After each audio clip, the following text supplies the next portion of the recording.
하나님 말씀 봅니다. 시편 39편 1절에서 7절 말씀입니다. 한 절씩 교독해서 보고 읽고 듣도록 합니다. 제가 1절 봉독합니다. 내가 말하기를 나의 행위를 조심하여 내 혀로 범죄하지 아니하리니 악인이 내 앞에 있을 때에 내가 내 입에 재갈을 먹이리라 하였도다. 내가 잠잠하여 선한 말도 하지 아니하니 나의 근심이 더 심하도다. 내 마음이 내 속에서 뜨거워서 작은 소리로 읊조릴 때에 불이 붙으니 나의 혀로 말하기를 여호와여 나의 종말과 연한이 언제까지인지 알게 하사 내가 나의 연약함을 알게 하소서. 주께서 나의 나를 한 뼘 비릴 만큼 되게 하심에 나의 일생이 주 앞에는 없는 것 같사오니 사람은 그가 든든히 서 있는 때에도 진실로 모두가 허사뿐이니이다.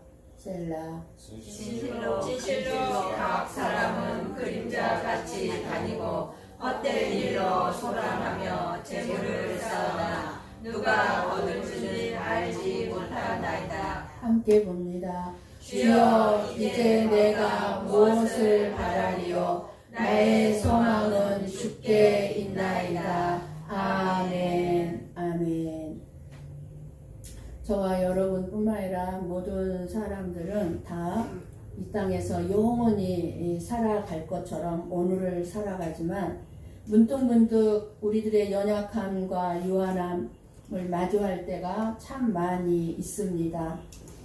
거울을 바라 들여다보면 늘어가는 주름이 보이고 여기저기 기미가 뚜렷해지고 검버섯이 드러나고 갑작스럽게 건강이 허물어질 때 그리고 사랑하는 자를 마지막 떠나보낼 때 우리는 깨닫게 됩니다. 아, 인생이 참 짧고 더덥구나. 참 인생이 더덥구나 라는 것을 깨닫게 됩니다.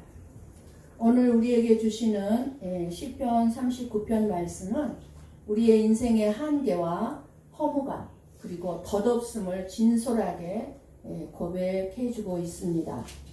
그리고 대조적으로 영원한 하나님만이 우리의 영원한 소망이 되신다는 사실입니다. 1절 말씀을 여러분 눈으로 보십시오. 여러분은 살아가면서 할 말을 잃어버린 적이 있으십니까? 많이들 있으실 거예요. 한두 번은 있었을 것입니다. 너무나 억울해서 너무나 할 말이 많아서 할 말을 할 수가 없는 그리고 혹은 너무나 아프고 혼란스러워서 입을 열고 싶은데 정작 아무런 말도 나오지 않는 아무런 말도 할 수가 없는 그 기가 막힌 순간들 말입니다. 가슴 터질 듯이 타오르는데 할 말을 할 수 없는 그저 눈물만 삼켜야 했던 외로운 경험이 저와 여러분에게는 있을 것입니다. 다윗도 그러한 삶 속에서 철저하게 침묵하려고 했습니다. 혹여나 고통 속에서 하나님을 원망하는 불신앙의 말이 튀어나올까봐 또 악인들의 조롱거리가 될까 두려웠던 그 처절한 재갈 물림이었습니다.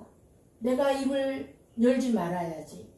내 입을 열면 어쩌면 하나님을 원망하는 불평의 소리가 나올 수도 있고 또 하나님을 믿지 않는 사람들 아니면 믿음이 없는 자들은 나를 보고 조롱할까봐 어떤 면에서 보면 이 다윗의 결정은 너무너무 지혜롭고 영적으로 성숙한 믿음의 결정으로 보입니다.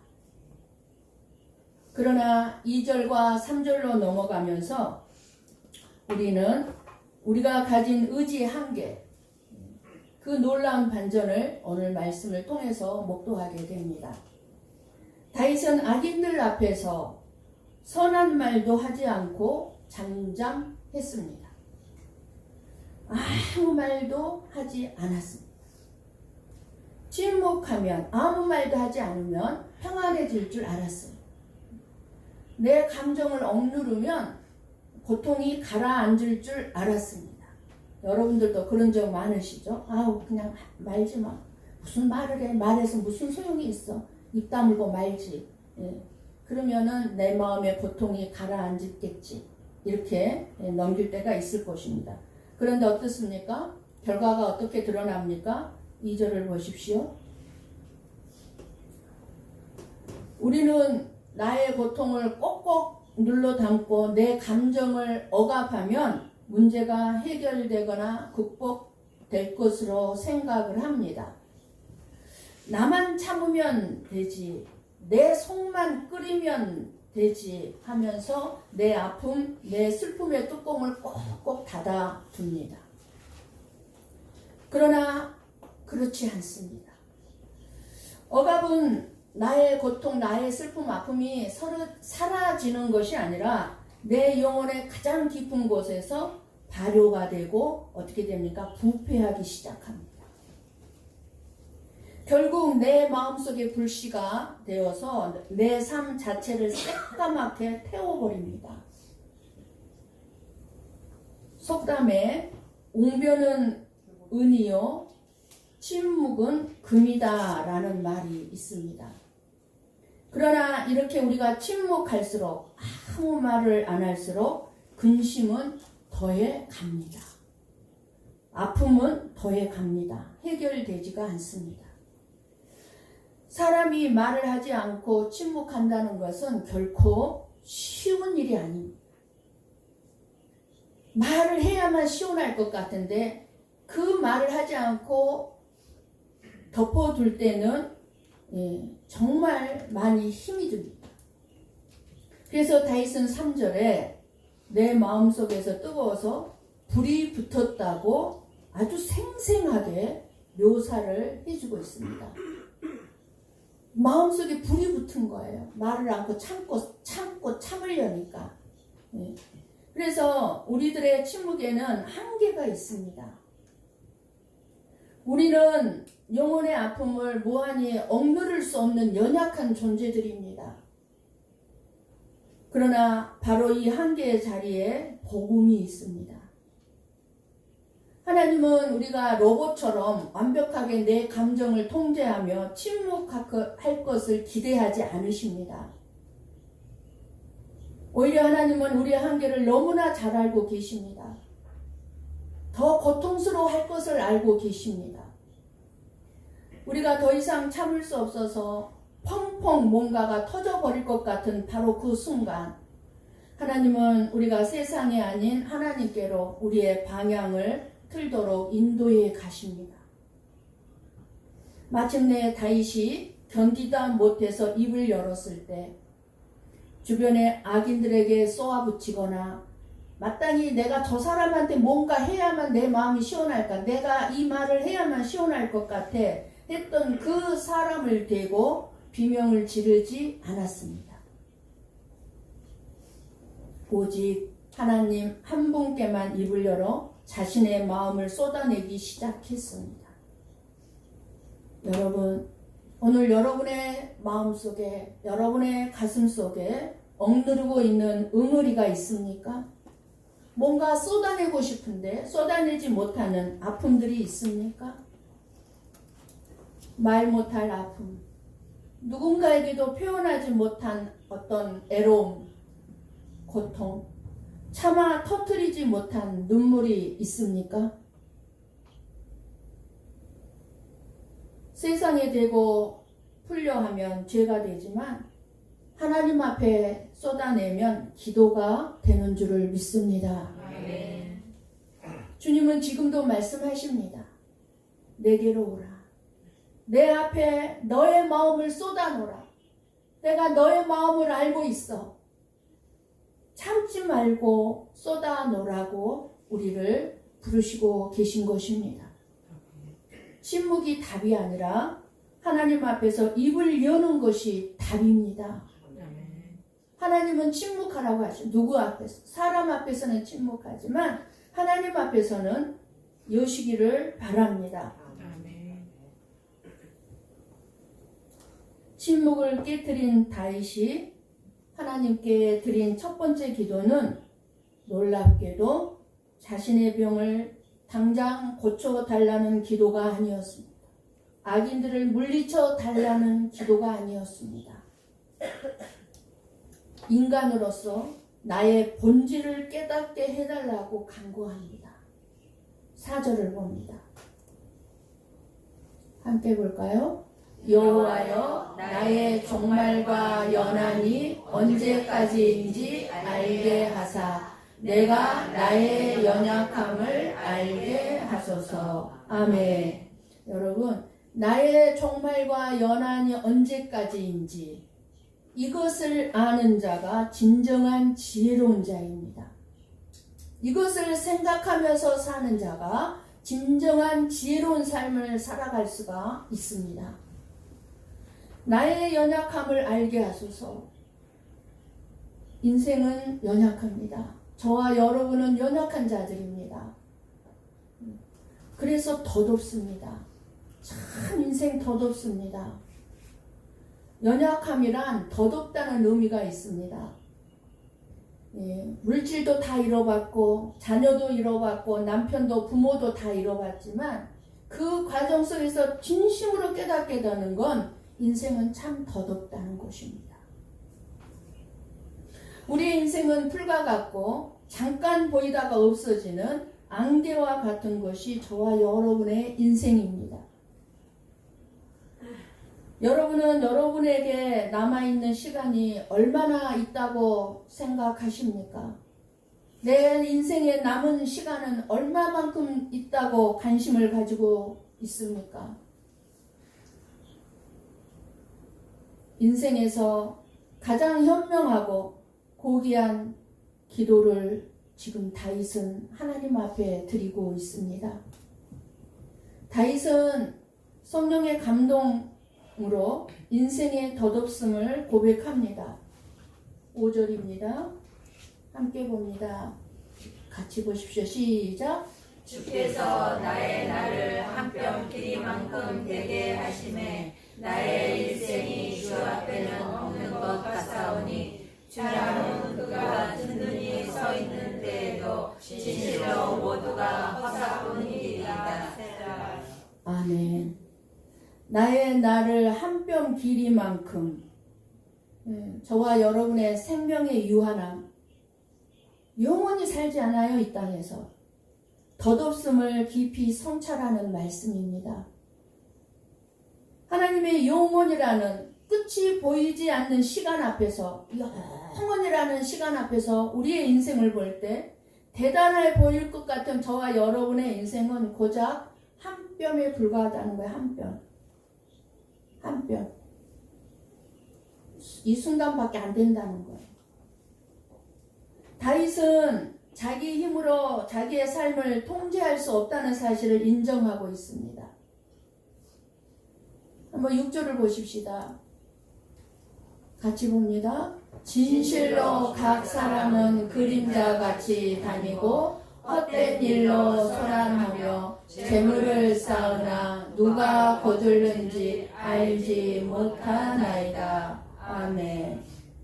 인생의 짧음을 깨달음을 바탕으로 해서 그렇다면 우리들은 이 세상에서 실제로 어떻게 살아가고 있는가, 여러분은 지금 어떻게 살아가고 있는가라는 날카로운 우리의 삶의 현실을 고발하고 성찰해 보게 하는 말씀입니다.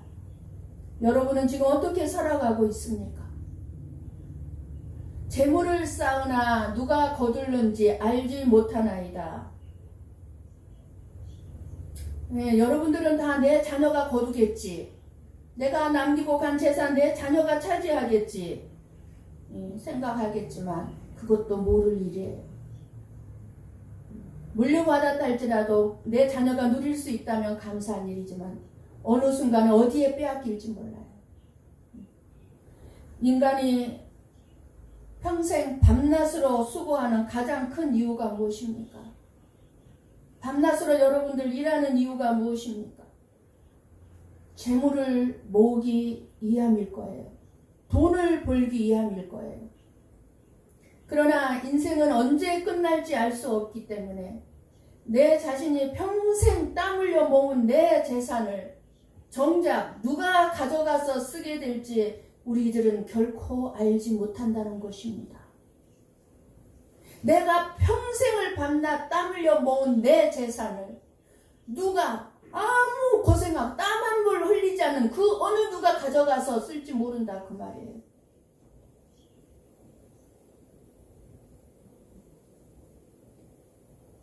움켜 지려고만 하는 재물에 덧없은 것, 유한함,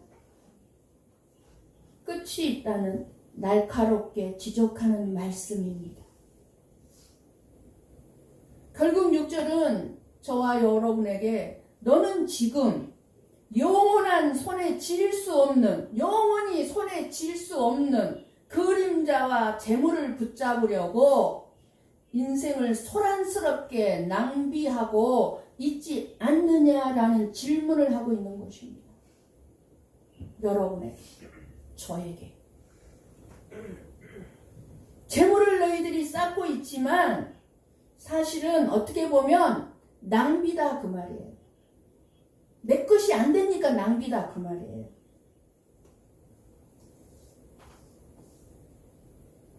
저와 여러분에게 진정한 내 것은 따로 있습니다. 하나님 앞에 쌓아놓는 것은 영원히 내 것입니다.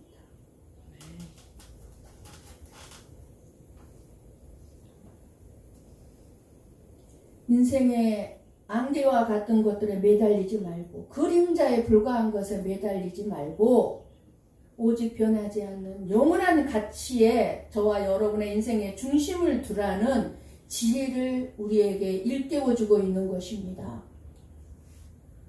그저 이 땅의 것 때문에 아웅다웅 사네 못 사네 힘드네 막 그렇게 살지 말고 우리의 인생의 중심이 어디에 있느냐 그 말이에요. 다윗은 인생을 정확하게 본 것입니다. 각 사람은 그림자같이 다니고 헛된 일로 소란합니다. 헛된 일로 소란합니다. 헛된 일로. 재물을 쌓으나 누가 거둘는지 알지 못합니다. 이것이 저와 여러분의 인생이라는 것입니다.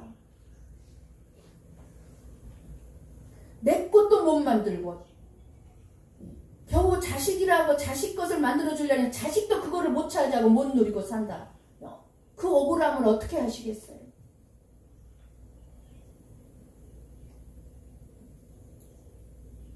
이 세상에 내 것이 없다는 진리와 교훈을 우리가 일찍 깨닫는 저와 여러분이 되시기를 축복합니다.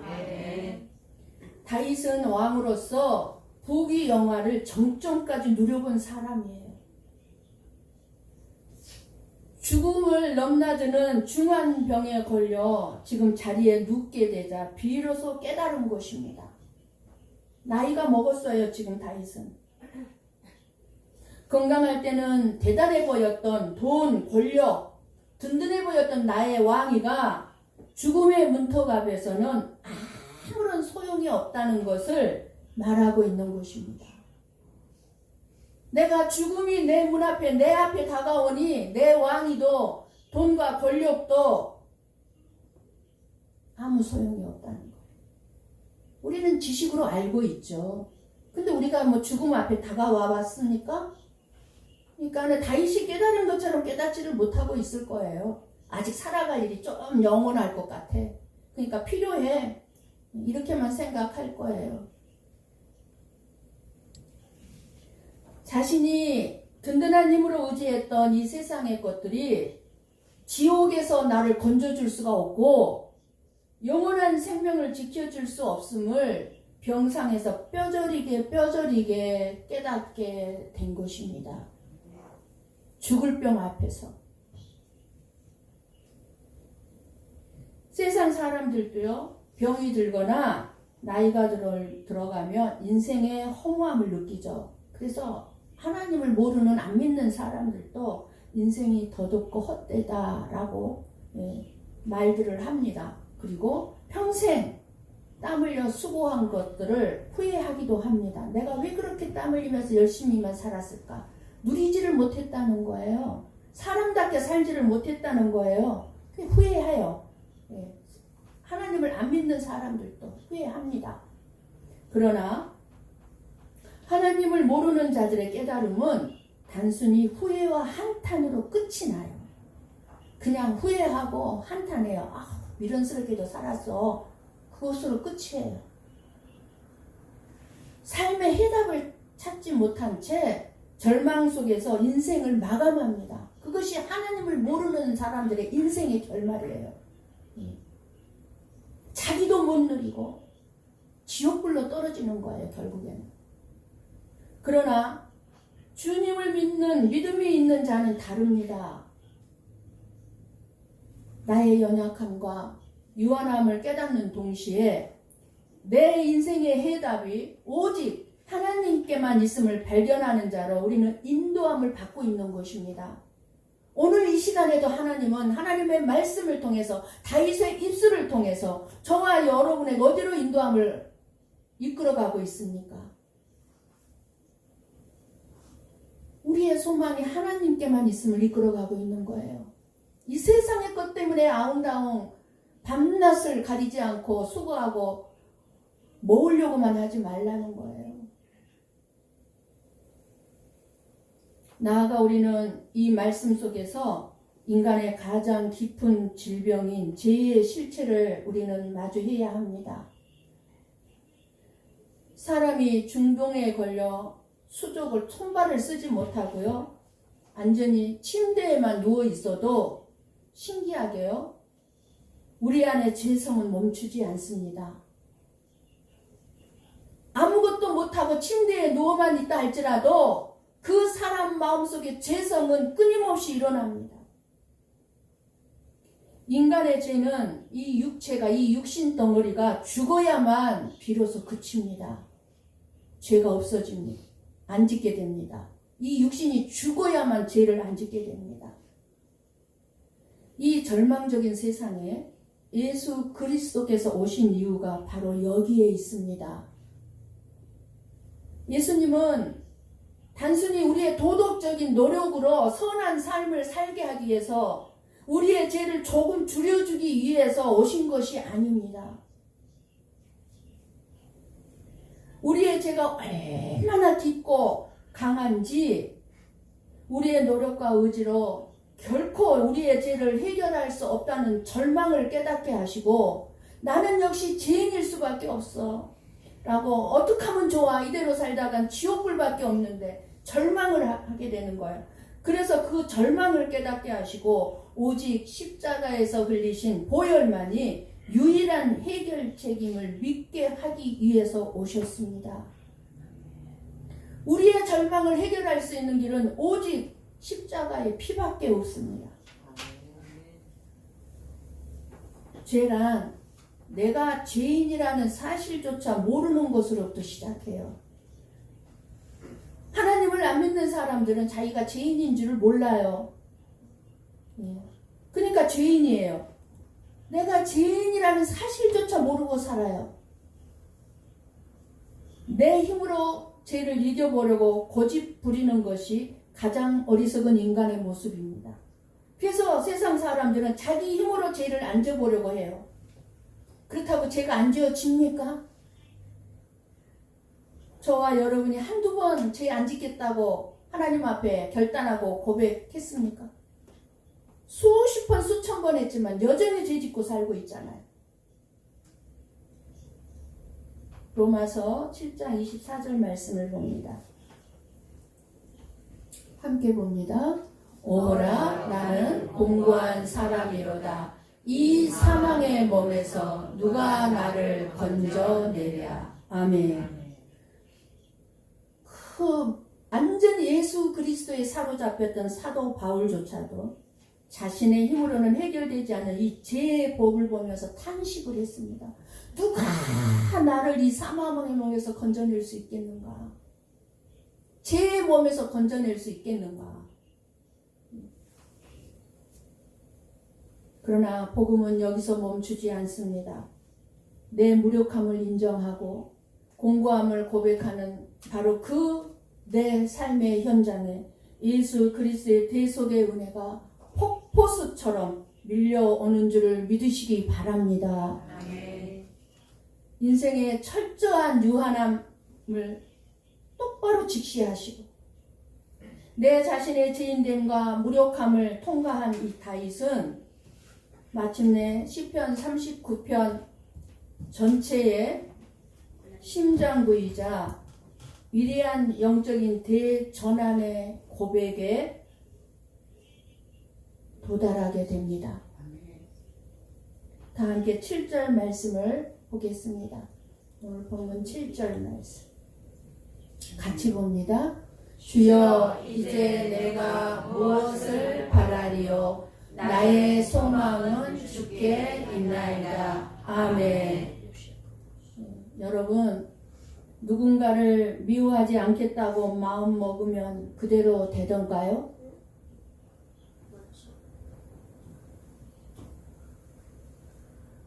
사람의 마음을 장악하고 있는 것은 성령님이 우리의 마음을 장악하면 성령님의 뜻에 따라 순종하게 되겠죠. 그러나 악한 세력이 우리의 마음을 장악할 때가 많기 때문에 그 세력에 붙들려 살아갈 수밖에 없는 저와 여러분이 내 마음을 내 마음대로 할 수 없는 것은 당연한 것입니다. 내 마음대로 내 마음이 안 돼요. 미워하지 말아야지 왜 그런 마음 없겠습니까? 근데 내 마음대로 안 돼요. 여러분 설교를 한두 번 들었습니까? 하나님의 말씀을 한두 번 들었습니까? 미워하지 마세요. 비판하지 마세요. 남 험담하지 마세요. 라는 설교들은 저와 여러분의 연약함을 알지 못하는 공허한 말에 불과할 뿐임을 저는 수십 번 느끼게 됩니다. 공허한 말에 불과하구나. 수없이 하나님의 말씀이 미워하지 마세요. 비판하지 마세요. 판단하지 마세요. 하나님은 우리에게 말씀을 주셨건만 우리의 연약함은 그 말씀대로 살아내지를 못하잖아요. 그러니까 공허한 거예요. 다윗도 악인 앞에서는 선한 말, 착한 말, 좋은 말도 하지 않음으로써 그 어떤 실수도 하지 않겠다고 결심을 한 것 같습니다. 하지만 다윗이 비록 말을 하지 않음으로써 말로는 범죄하지 않았을지는 모르지만 그 마음만큼은 어찌할 수 없음을 알게 된 것입니다. 마음만큼 내 마음만큼 내 마음대로 안 된다 그 말입니다. 아예 입을 다물고 말을 하지 않으니 다른 사람에 대한 마음속의 화가 더 발하더라는 거예요. 더 막 마음속에서는 불같이 일어나더라. 이런 자신을 생각하면서 자기로 하여금 자신의 연약함을 알게 해달라고 기도했죠. 연약한 존재임을 뼈저리게 깨달으면서 그러면서 내 자신에게는 소망이 없다는 것을 알게 된 것입니다. 아, 나에게는 진짜 소망이 없구나. 소망을 둘 수 없는 존재구나를 알았어요. 그래서 비로소 붙잡은 소망이 어디예요? 오직 여호와 한 분에게만 있구나. 내가 나에게 소망을 좀 두려고 그랬는데 어떤 소망? 내가 좀 더 착한 사람이 되어야지. 착하게 살아야지. 다른 사람 미워하지 않고 험담하지 않고 정말 하나님이 기뻐하는 자로 살아야지.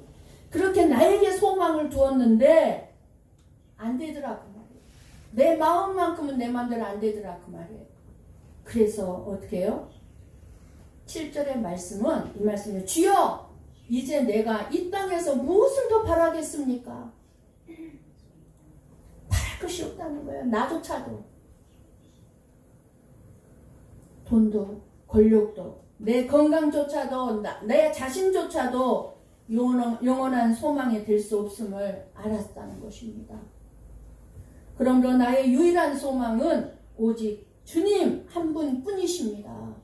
나의 소망은 주께 있나이다. 그런 나를 불쌍히 여기시고 그런 나를 붙잡아 주시는 그 주님.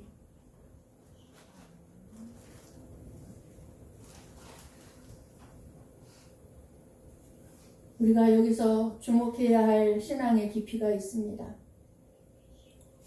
믿음이 연약한 미성숙한 신앙은 하나님을 내 목적을 이루기 위한 수단으로 삼습니다. 내 지갑 채워주세요. 내 건강 돌봐주세요. 내 자녀 성공시켜주는 도구로 하나님을 찾습니다. 물론 기도하십시오 하지 말라는 건 아니에요. 근데 그런 하나님으로만 찾지는 말라는 거예요. 그러나 고난의 풀무불을 통과한 성숙한 신앙은 하나님만이 나의 유일한 소망입니다. 나의 유일한 목적이 되는 것입니다. 하나님만이. 나를 아는 사람은, 내가 어떤 존재라는 걸 아는 사람은, 내가 어떤 존재예요? 죄악 덩어리잖아요. 내 마음 내 마음대로 못하잖아요. 예수님은 단순히 우리의 골치 아픈 문제들을 해결해 주러 오신 분이 아닙니다. 예수님 자신이 우리의 영원한 소망인 줄을 믿습니다. 우리가 할 일은 오직 이 손 한 뼘 길이만큼만 이 세상의 소망을 내려놓고 영원한 예수 그리스도만을 붙잡는 것뿐인 줄을 믿습니다. 이제 시편 39편은 나그네 선언으로 장엄하게 마무리를 합니다. 12절 말씀을 보십시오. 어떻게 마무리합니까? 나그네와 떠도는 자로. 나는 주와 함께 있는 나그네이며 나의 모든 조상들처럼 떠도나이다. 이 말씀이 오늘 설교의 모든 진리를 압축해주고 있습니다. 나는 주와 함께 있는 나그네이며, 다윗은 자신이 이 세상에 영원히 살아갈 존재가 아님을 선언하고 있는 것입니다. 나그네라는 거예요. 나는 이 땅을 떠날 거라는 거예요. 나그네. 믿음의 조상, 모든 조상들 떠난 거죠. 믿음의 조상 아브라함, 이삭, 야곱이 떠났듯이 다윗 역시, 저와 여러분 역시 이 세상을 잠시 거쳐 지나가는 순례자요 나그네일 뿐입니다. 이미 우리 앞에 작년 올해 해서 5분이 돌아가셨어요. 6분이 돌아가셨나요? 나그네예요. 금방이에요. 금방 내 앞에 살아계셨어요. 근데 지금 안 계세요. 저와 여러분도 마찬가지 존재가 될 거예요. 이 땅은 우리의 영원한 집이 아닙니다. 그런데 다윗은 그냥 외로운 나그네라고 하지 않아요. 저와 여러분에게 주와 함께 있는 나그네라고 말씀해주고 있습니다. 이 표현 속에 저와 여러분의 엄청난 위로가 되는 것입니다. 나그네의 삶은 본질적으로 불안하고 외롭고 서글픕니다. 어떤 분의 간증을 들었는데 남편이 암으로 죽게 됐어요. 죽음이 다가왔어요. 이 남편이 너무너무 두려움과 공포에 휩싸인 거예요. 너무너무 두려운 공포에 휩싸면서 자기 부인한테 그래요. 나 혼자 갈 수가 없어. 너무 무서워. 너무 무서워. 나 혼자 갈 수가 없어. 나 혼자 갈 수가 없어. 부인이 그 남편의 그 고통스러운 탄식과 슬픔과 그 통곡을 들으면서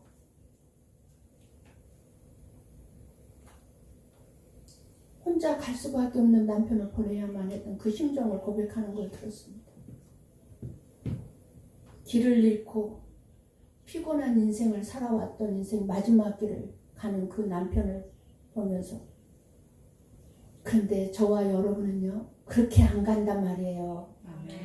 전능하신 하나님과 함께 걷는 나그네라면 우리에는 완전히 달라집니다. 천사가 왔네요. 나 먼저 가서 기다릴게요. 나 먼저 갈게요. 천국에서 만나. 안녕. 이러고 갈 거예요. 우리는.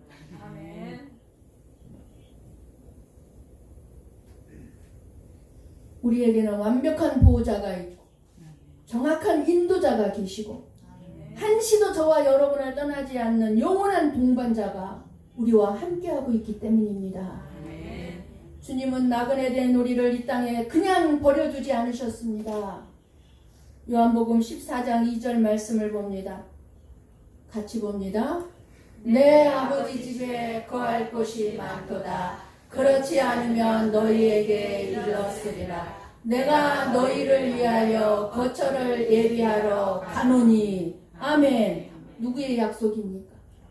예수님이 승천하시면서 우리에게 해주신 약속이에요. 내가 너희들을 위해서 너희들이 살 집을 내가 준비하러 간다. 준비해 놓을게. 너희들이 살 집 준비해 놓고 너희들을 부르러 올게.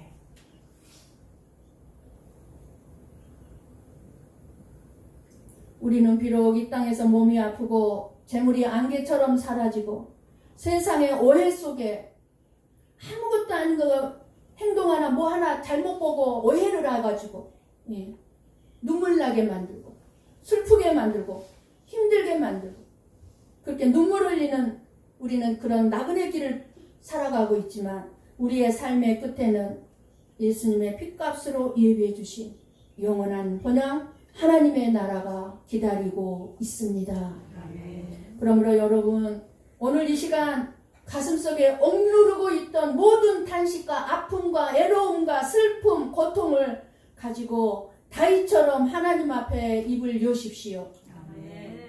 세상의 재물과 건강이라는 모래성을 쌓는 일에 온 에너지 낭비하지 마시고 나그네 삶을 결코 허무하지 않게 붙드시는 영원한 소망 되신 예수 그리스도 한 분만을 바라보시기를 바랍니다.